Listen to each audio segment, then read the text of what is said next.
We have a lot to talk about today, you guys. Today's channel was crazy. It was crazy.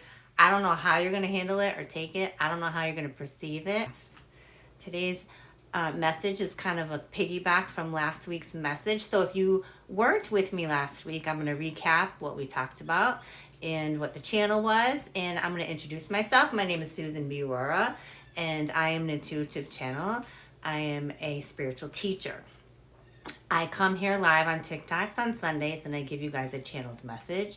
And then I stick back behind, and we have a little Q&A. We are going to manifest education, intelligence, and guidance today. We're going to manifest this because we want intelligent questions. We want people of intelligence to be in the chat with us, okay? We offer respect to the speaker, which is me. Any disrespect, I would ask you to excuse yourself. If there's any true masculines in the chat, I appreciate those who support me and stick up for me. And so last week we talked about sexual energy. We had a big conversation around sexual energy and why lust is and can be a very destructive energy stream for the collective. So I'm going to piggyback that today and get into it a little bit deeper for you guys. And we're going to have a nice discussion, hopefully. There's a lot of hard things to hear. Things that I'm going to say are a little bit difficult to hear. They may be difficult to understand.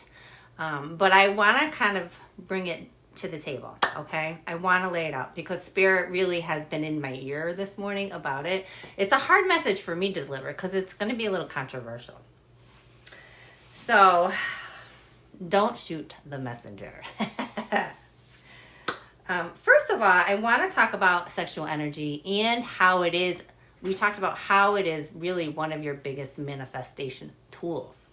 Sexual energy is one of your biggest manifestation tools. It really is the source of many pathways in your life, many directions in your life in which you acquire your abundance. So all of this energy, this sexual energy that you manifest with, whether it is on a surface level or whether it is in the depths of your spirit and your soul, your manifestations are going to reflect this energy. So this is really an important key to learning why lustful energy really is and can be a destructive path, and it will impact your entire life and your entire being. Right? So that was one important statement I wanted to make. I did get a little bit of argument, right, from the men, and I'm going to be as general as I can be with this conversation, but knowing that the historical evidence and the numbers of abusers, right, we can all agree that they definitely outweigh that of women, right? We are not going to be in an argument about women do this too. It's always that bear versus man argument. Okay, so let's just at least agree that the numbers of abuse towards women is a much greater number than that of women abusing men, right? It exists. I'm not saying it doesn't. And so I will try to be broad about it, but I get a lot of kickback and argument. Well, it goes both ways and it's just not men and it's women too and blah, blah, blah. Okay, we're going to have a little bit of intelligence with that, right? And common sense when it comes to that, right?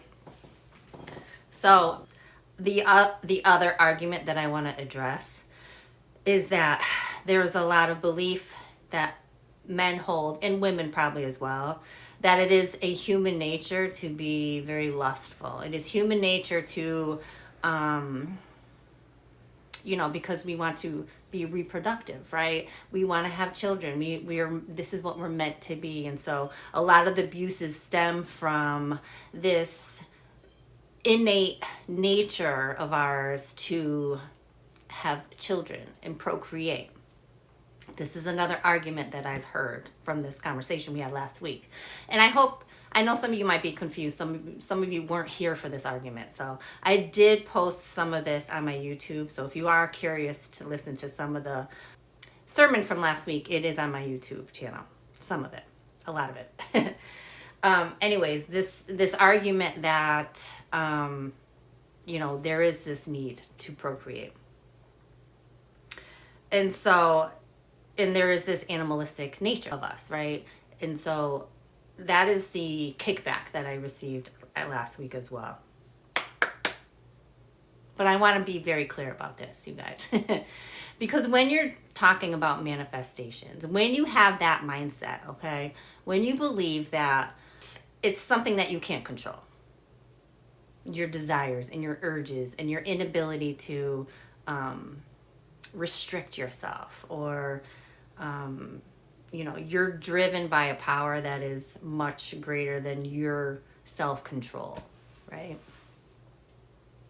When you are driven by that, there is a soulless quality to you, okay? There is a soulless quality to a human being who is controlled by other means other than themselves, okay? And the reason why this is because when you have soulless capacity within your body, you become possessed. There is a nature of energy attachments that can really overtake who you are deeply to your core. These entities, they're very real. They're very real. And you should be able to identify many of them when you see people in public, or people who have done mass destruction and who have really broadened that path of destruction and have many, many victims, many, many entities that reach the governments, the police, their outreach is so deep, okay? These are soulless energies, very diminished spiritual energies. So when you want to think about life and death, okay, there really is this idea that all humans are created equally, and I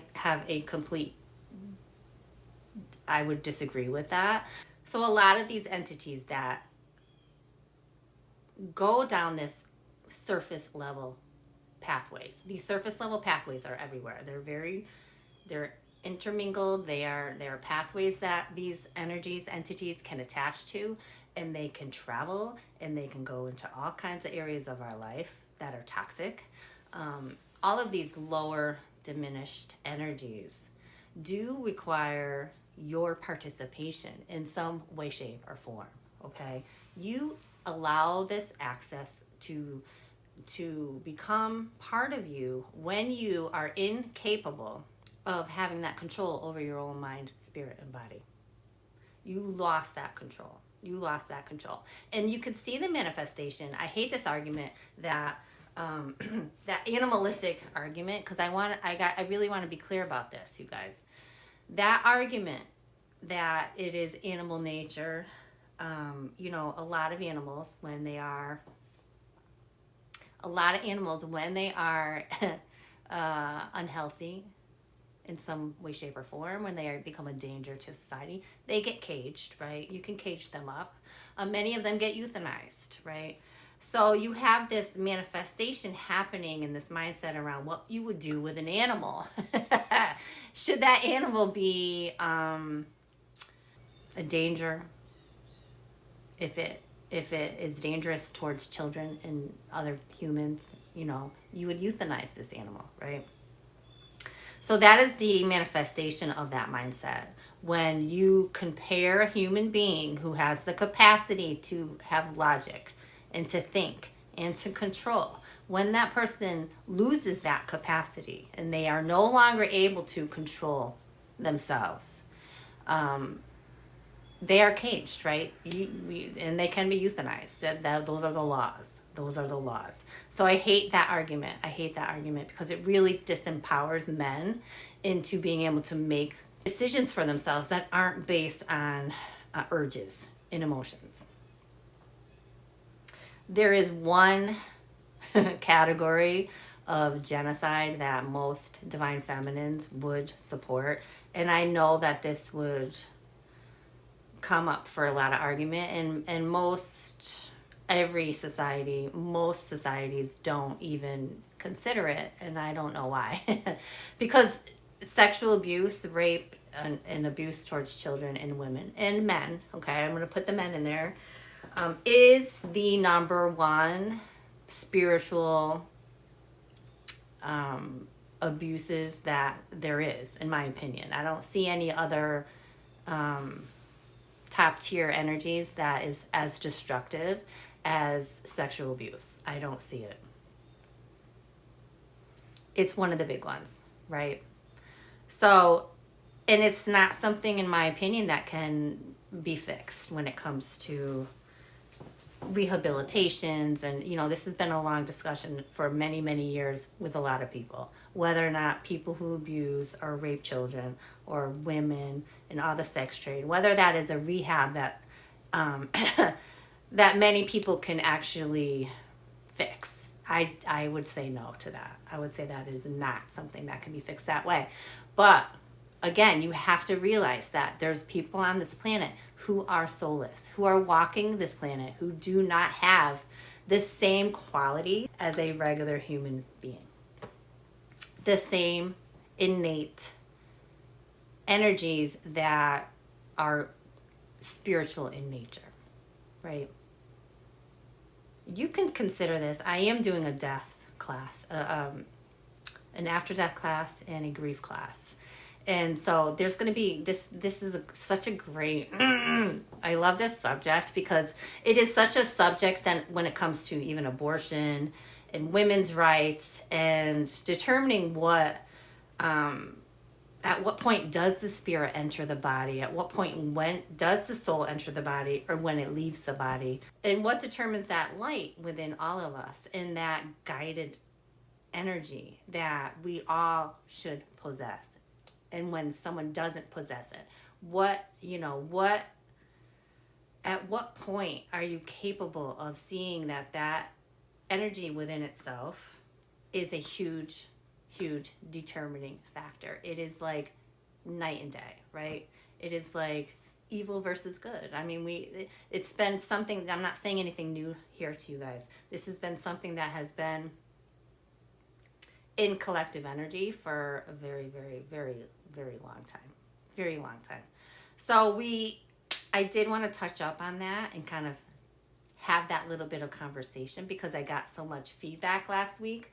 It's a hard thing to think about. And I hate using the word genocide, but I really don't, I don't have the way my mind works, I don't have the same compartments of life and death as a normal person would. I don't have that same, I don't view life and death in the same manner as many people do who have a neurotypical mindset.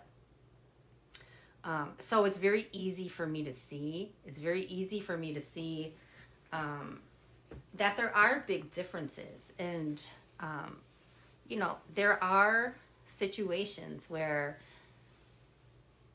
coming here on this planet is such a gift. It is such a gift. And there's so much gratitude. And there should be so much appreciation for what we do here. And there should be so much humanity in what we do here.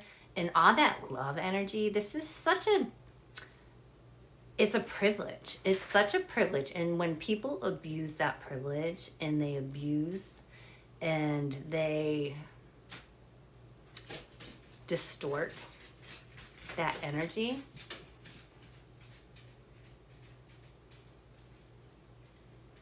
you really have to determine at some point how much light they really do carry and whether that light is of benefit here on this planet anymore. As a person who has a logical mind, you're not gonna, and someone who's on the spiritual path, you're quick to cut things out that don't serve you anymore, that no longer serve you, that can't serve you.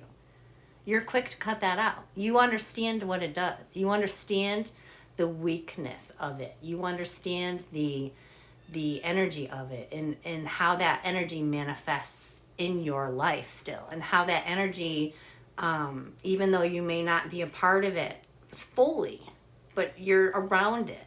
You're around it. So you can't, it will impact you. It does impact you.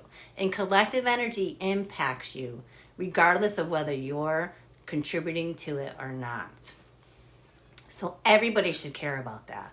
Everybody should care about that collective energy because it absolutely impacts you in your everyday life, whether or not you understand it or not. Thank you so much. That is my message today.